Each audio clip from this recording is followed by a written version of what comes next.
Full time মানে হুলস্থুল, একেবারে কোনো মতে ঠিক সময় স্কুলে ঢুকতে হবে, প্রার্থনার লাইনে দাঁড়াতে হবে। তো সবাই স্কুলে ঢুকে গিয়েছেন যখন, তারপরেই ঘটলো বিপদ। যদি স্কুলে ঢোকার সময় হতো, ভয়ানক ঘটনা ঘটতো। স্কুলের গেটের পাশের পাঁচিল ভেঙে পড়লো। ওই দেখুন, মুর্শিদাবাদে স্কুলের পাশে এইখানে এই পাঁচিলটা পুরো ভেঙে পড়ে যায়।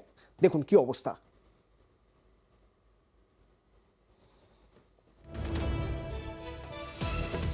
বড়িয়া ব্লকের রামনগর শাহরা স্কুল, সে সময় পড়ুয়ারা কেউ আশপাশে ছিল না, তারা সবাই স্কুলে ঢুকে গিয়েছিল, আর সেই জন্যই জোর রক্ষা।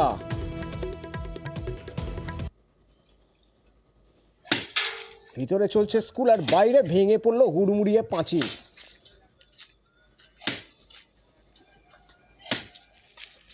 আমার তো স্কুলে আসা 3 বছর হলো, তখনই শুনেছি স্যার এই গেটের জন্য একটা মিটিং করেছিলেন বা পারমিশন অনেক দূর এগিয়েছিল। সে গেট দেয়নি, প্রশাসনের তরফ থেকেই হোক বা কোথাও কোথাও গাফিলতি থেকেই হোক বা আধিকারিক তরফ থেকেই হোক, গেট আমরা পাইনি। তখন আস্তে আস্তে ছেড়ে ছেড়ে ছেড়ে ছেড়ে পড়তো, আমরা প্রায় দেখতাম, সাবধানে রাখতাম, ছেলে মেয়েদের বলতাম যে সাবধানে পেরোবি। কালকে স্কুল চলাকালীন সময়ে হঠাৎ হুড়মুড়িয়ে ভেঙে পড়লো। এটা তো সত্যি একটা ভয়ঙ্কর দৃশ্য আমাদের কাছে। ছাত্রছাত্রীদের কিছু হয়নি। বিডিও অফিস যাব, সেখানে মৌখিক জানাবো, লিখিতও জানাবো, আগেকার কিছু কাগজপত্র থাকলে সেগুলো আমরা দেবো।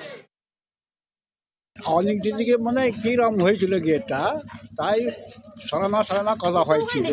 তার কথা হঠাৎ পড়ে গেছে। তার সেই সময় ছেলে মেয়ে সব স্কুলে ক্লাস হচ্ছিল আপনার।